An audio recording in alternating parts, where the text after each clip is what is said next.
As the Navy curtains parted, Trump emerged into view, confused, slow to react, like he wasn't sure whether he was walking into a meeting or just waking up from one. His arms hung awkwardly at his sides. His legs were rigid and slightly bent, like he didn't know how far to walk or what direction he was supposed to go. His shoulders were hunched forward, his mouth was open as if he was struggling to take full breaths, and his eyes stared eerily forward, wide, blank, and unblinking. He didn't seem aware of where he was, or that he was once again stepping in front of the world's leading business and government leaders. The backdrop behind him was a plain beige wall stamped with the words, World Economic Forum, but you wouldn't notice that at first. You'd be too focused on his face, his skin slack and waxy under the lights, his jaw dropping slightly open, and that concerning vacant stare.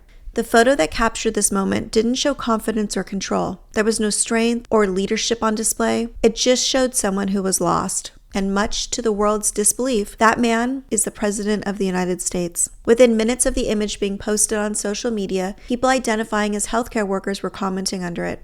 One said, "Those are dementia eyes. As a healthcare worker, I know them well." Another posted, "I've worked in dementia care for 4 solid years, January 18th to December 2021. I recognize a dementia patient and I see a dementia patient. He is standing there lost, bewildered, and utterly confused," someone else added. "That is literally how my 86-year-old mother stands. She had multiple mini strokes. She walks hunched over and she wears diapers. I love her, but I wouldn't let her anywhere near the White House." He looked fragile and vulnerable. The world didn't see a commander-in-chief. They saw a man who was unraveling in front of our very eyes. A man who no longer seems capable of understanding the consequence of his words, let alone steering the direction of the whole world order. But there he was, representing the United States of America. And our government still insists everything is fine. And yet, even in the middle of that fog, he had flashes of clarity. At one such moment, he admitted what so many of us already knew. He considers himself a dictator already.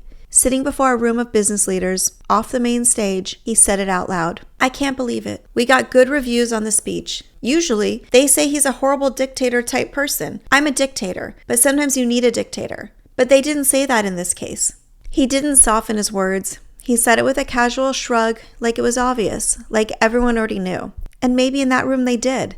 But here's the truth. No qualified world leader would say something like that, not if they understood the weight of their office. A capable, cognitively sound adult doesn't call themselves a dictator with pride. They don't throw around that kind of language. They don't smirk through it.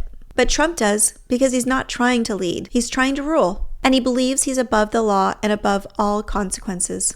Authoritarian leaders often test the limits before they overtake them. Mussolini called himself El Duce, the leader, long before Italy officially abandoned democracy. Franco did the same. So did Pinochet. So did Orbán. They announce their intentions out loud to see if anyone will stop them. And when no one does, they take another step. Trump is just following the same playbook. But this time around, the dictator isn't trying to hide it. The rest of his speech before the full forum was even worse. He delivered an unhinged, lie-filled rant about windmills and insulted Europe, surrounded by Europeans, while also praising China. This is what he said word for word. "There are windmills over Europe. There are windmills all over the place, and they are losers. One thing I've noticed is that the more windmills a country has, the more money that country loses, and the worse that country is doing. China makes almost all of the windmills, and yet I haven't been able to find any wind farms in China. Did you ever think of that? It's a good way of looking at it. They're smart. China is very smart. They make them for a fortune. They sell them to the stupid people that buy them, but they don't use them themselves. They put up a couple of big wind farms,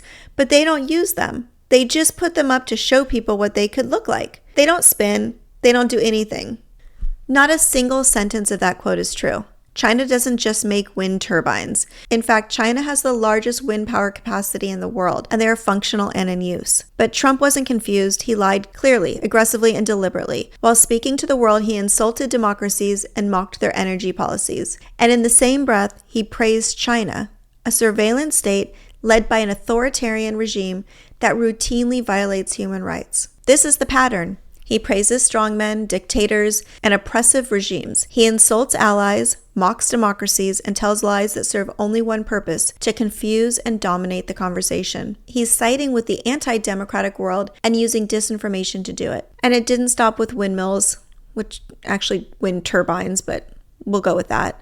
He went on to say, But in doing it, I'm helping Europe. I'm helping NATO, and until the last few days, when I told them about Iceland, they loved me. They called me daddy, right? Last time? And here he is mistaking Iceland for Greenland. Then hours later, his press secretary, Caroline, tried to cover for him, telling reporters he didn't misspeak. She claimed he was just misunderstood by all who heard him say it. But that moment says everything. It's not just that Trump doesn't know what he's talking about. It's that everyone around him pretends he does. They're enabling him, because if they admit the truth that the emperor has no clothes on, they risk losing the power they've built by standing next to him.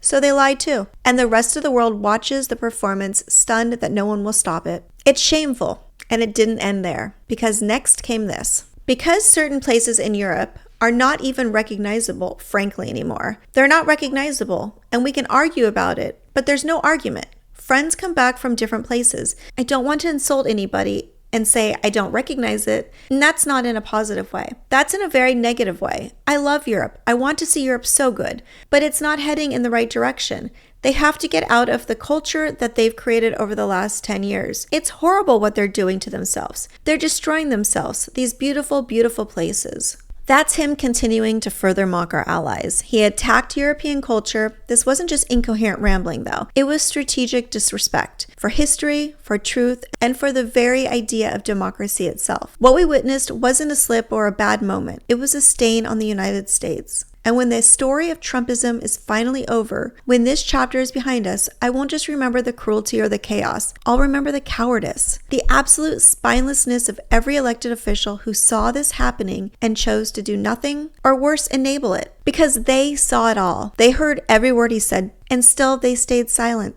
But the world pushed back. While Trump was still rambling on stage, the European Parliament formally suspended the ratification of its trade deal with the United States in response to his tariff threat. Any remaining trust collapsed when he completely alienated the EU with his repulsive attacks and constant yo-yoing threats. They recognized that this wasn't just another diplomatic dispute. It was the end of the post-war order that held our alliances together. They also know appeasement doesn't work. Didn't work in the 1930s, and it's not working now. Back then, people thought that if they ignored the warning signs, the danger might pass. That if they gave fascists a little space, they wouldn't take it all. And that if they stayed neutral long enough, they wouldn't be next. They were wrong. And that hesitation cost lives. And before we knew it, Trump flipped the script again. Hours after the EU's decision, he posted this statement on Truth Social. Based upon a very productive meeting that I have had with the Secretary General of NATO, Mark Rutte, we have formed the framework of a future deal with respect to Greenland and, in fact, the entire Arctic region. This solution, if consummated, will be a great one for the United States of America and all NATO nations. Based upon this understanding, I will not be imposing the tariffs that were scheduled to go into effect February 1st. This doesn't even sound like something he wrote. Additional discussions are being held concerning the Golden Dome as it pertains to Greenland. Further information will be made available as discussions progress. Vice President J.D. Vance, Secretary of State Marco Rubio, Special Envoy Steve Witkoff, and various others as needed will be responsible for the negotiations. They will report directly to me. Thank you for your attention to this matter. Donald J. Trump, President of the United States of America. He definitely didn't write that. But the big takeaway is the EU pushed back, and that worked. That matters. It shows us that the only thing a dictator responds to is pressure. Real pressure, public pressure, international pressure. Dictators don't respond to diplomacy, and they see it as weakness. They're not that different than terrorists in that way. The only way to contain them is to make it absolutely clear that there is a line, and they've crossed it. And while Trump was throwing the world into chaos, things at home were getting worse. If you remember back to the January 11th raid in Minneapolis, when ICE agents used an administrative warrant to break down someone's door to detain a man, and today we learned why they did it without a judge's signature. Leaked documents from whistleblowers revealed this wasn't a one-off overreach. It's part of a broader directive quietly put into place last spring. And according to a memo dated May 12, 2025, ICE agents were told that judicial warrants are no longer required to enter homes. All they need now is internal approval, a form signed by someone inside their own agency with no oversight, no due process, and no signature from a judge. That's not immigration enforcement. That's the collapse of the Constitution. The Fourth Amendment was written to prevent this exact kind of abuse. It protects everyone, citizens or not, from unlawful search and seizure. It says the government can't invade your home without a good reason, and that only a neutral judge can decide what counts as one. That's been true since the founding of this country, and now it's being erased.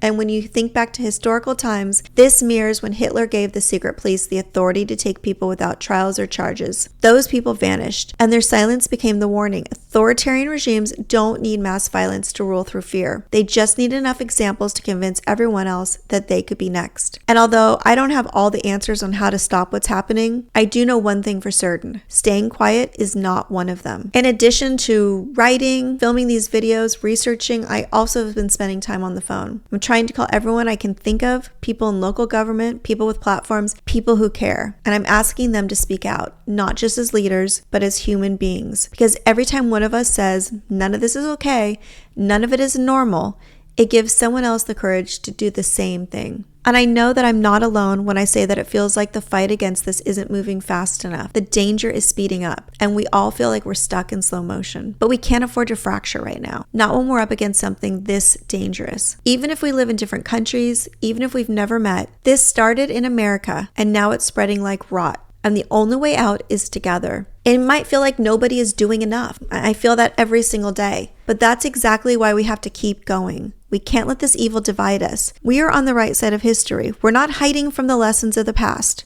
And we're not sitting quietly while it happens again. There are no purity tests here. No judgment about who's doing the most. Every act of defiance counts, no matter how big or how small. And everyone is welcome to join us. And what gives me hope for America right now is that the world saw Trump for exactly what he is. And instead of ignoring it, they are pushing back. They called him out and he folded. We'll see more of this in the days ahead, and that should give all of us hope. And if you've made it this far, we're probably on the same page and on the same side of history. I'm working hard to spread this message and reach as many people as possible. So if you can, please take a moment, make sure you're subscribed to the channel, like the video, share the video, leave a comment, anything to help the algorithm know to show it to more people. And for my daily posts, you can find me on Substack by searching Heather Delaney Reese. I've included a link for you below. And remember, no matter how dark the days get, I will be here every single day and we're going to get through this together. I have hope for America, and I hope you do too.